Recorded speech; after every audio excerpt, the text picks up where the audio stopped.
कुपोषण यानी कि सही पोषण नहीं होना, या तो अल्प पोषण या अति पोषण या पोषक तत्वों की कमी, ये तीनों कारणों से कुपोषण होता है। अगर कुपोषण है तो हमें क्या करना चाहिए? कुपोषण है तो इसकी जानकारी के लिए सबसे पहले हमें बच्चे का हमें रेगुलर वज़न देखना चाहिए। वज़न से हम उसकी पोषणात्मक स्थिति को देख सकते हैं। दूसरा, उसके खान पान के बारे में हमें पूछना चाहिए।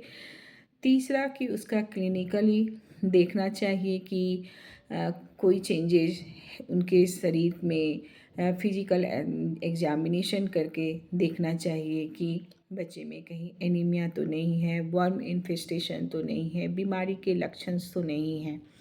इस स्थिति में भी कुपोषण हो सकता है।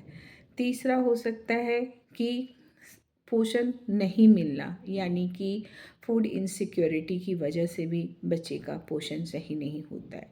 या चौथा हो सकता है कि सही देखभाल, यानी कि खाना जो दे रहे हैं घर में है, बच्चे की देखरेख सही नहीं हो रही है, जो अनियमितता होना या खाने में हम जो दे रहे हैं उसकी सही जानकारी नहीं होना कि कितनी क्वांटिटी देनी चाहिए, उसकी कंसिस्टेंसी क्या होनी चाहिए, खाने में कोई विविधता है कि नहीं, इसके बारे में हमें ध्यान देनी चाहिए।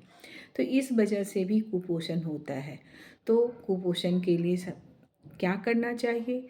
तो prevention is better than cure. अगर हमें शुरू से ही उस पर ध्यान देना चाहिए, यानी कि बच्चे की देखभाल सही करनी चाहिए, उसे पोषणात्मक जो खान पान है उसके बारे में ध्यान देना चाहिए कि उसमें विविधता होनी चाहिए, उसकी फ्रीक्वेंसी सही होनी चाहिए, क्वांटिटी सही होनी चाहिए, इसकी भी जानकारी हो।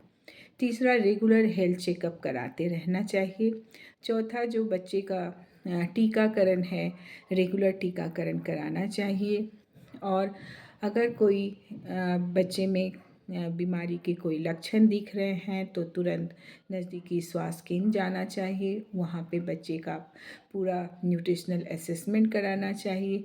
न्यूट्रिशनल असेसमेंट करने के बाद अगर बच्चे में कुपोषण की स्थिति है तो सही जो काउंसलिंग है, परामर्श जो दिया जाता है उसका अनुसरण करना चाहिए।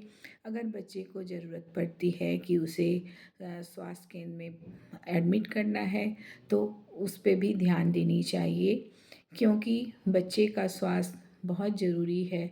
इस समय अगर कुपोषण की वजह से बीमारी होने की संभावना, नॉर्मल में बीमारी होने की संभावना की तुलना में ज़्यादा गंभीर होता है, मृत्यु होने की संभावना बढ़ जाती है, 9 गुने बढ़ जाती है। तो इस पे ध्यान देनी चाहिए। डॉक्टर के परामर्श पर अगर बच्चे को एडमिट कराना पड़ रहा है तो उसे करना चाहिए। तो ये थी बातें कुपोषण में किस तरह से हम सही देखभाल कर सकते हैं।